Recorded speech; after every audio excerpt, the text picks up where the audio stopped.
Welcome to Sweet Life Beat Life. We hope this video helps. You start by making your data usable.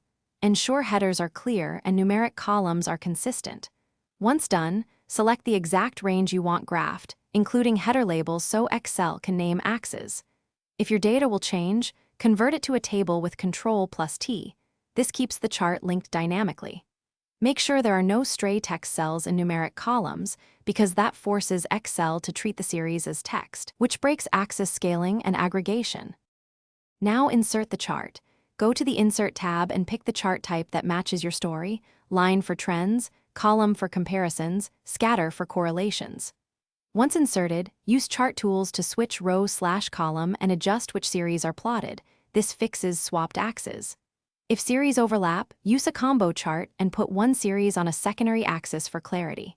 Make sure to name axes, add a legend, and apply a simple style so the visual hierarchy is obvious. Finish by refining the chart so your message is clear. Format axis scales and tick marks, add data labels or a trend line, and style the legend and title.